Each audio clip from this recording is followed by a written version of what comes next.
ऐसा समय जब ब्रह्मांड का संतुलन ही बिगड़ गया, जब अंधकार ने प्रकाश को पूरी तरह निगल लिया, तब महादेव के प्रचंड क्रोध से जन्म हुआ एक महाशक्ति का। तो चलिए इस कॉस्मिक सागा के पहले अध्याय में चलते हैं, एक ऐसे युग में जो घोर निराशा और अंधकार से भरा था। पराठ है अंधकार और विनाश। हुआ ये कि देवताओं का सिंहासन कांप उठा। इंद्र समेत सभी देव असुरों से हार गए। उनकी जो दिव्य नगरी थी अमरावती, वो उनसे छीन ली गई। सोचिए, पूरा ब्रह्मांड जैसे केओस और निराशा के सागर में डूब गया। ऐसा लगा कि धर्म की लौ अब बस बुझने ही वाली है। लेकिन कहते हैं ना, जब रात सबसे ज्यादा काली होती है तभी सुबह की पहली किरण फूटती है। और ये समय था महादेव को पुकारने का, उनके आवाहन का।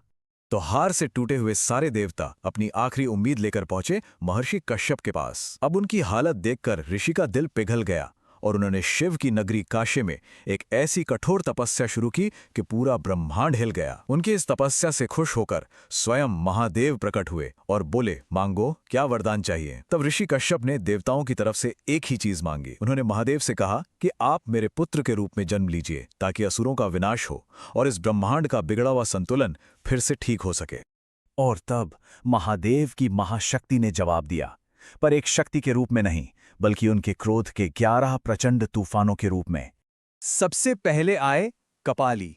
हाथ में कपाल लिए वो जो मृत्यु के डर का ही अंत कर देते हैं। उनके ठीक पीछे पिंगल। ऐसा लगा जैसे करोड़ों सूरज एक साथ चमक उठे हों। ये थे ब्रह्मांड की लाइफ फोर्स, मतलब प्राण शक्ति का धधकता हुआ रूप। फिर गरजे भीम, महादेव का वो अनस्टॉपेबल वॉरियर फॉर्म, जिनकी एक दहाड़ से बड़े बड़े पहाड़ भी राख बन जाएं।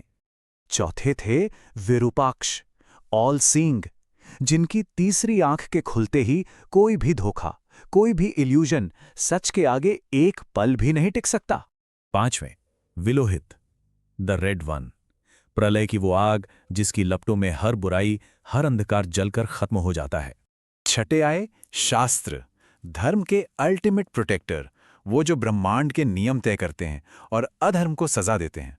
सातवें अजापाद, वो फॉर्मलेस एनर्जी जो बिना पैरों के हर जगह पहुंच जाती है, जो बनने और मिटने, क्रिएशन और डिस्ट्रक्शन दोनों से परे है। आठवें अहिर्बुद्ध, ब्रह्मांड के गहरे समंदरों के रक्षक, जिनके पास क्रिएशन की सारी छिपी हुई शक्तियां हैं। और फिर शंभु। सोचिए, इस विनाश और क्रोध के तूफान के ठीक बीच में शांति का वो सेंटर पॉइंट, जहां से सारी खुशियां, सारा आनंद शुरू होता है।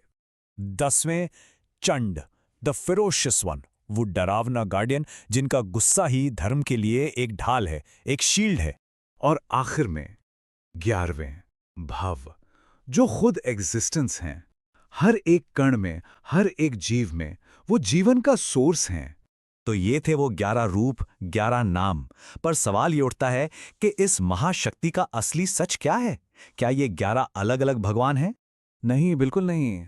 एकादश रुद्र, मतलब ये 11 रुद्र कोई अलग अलग देवता नहीं हैं। ये तो महादेव की एक ही सिंगल कॉस्मिक रॉर के 11 चेहरे हैं।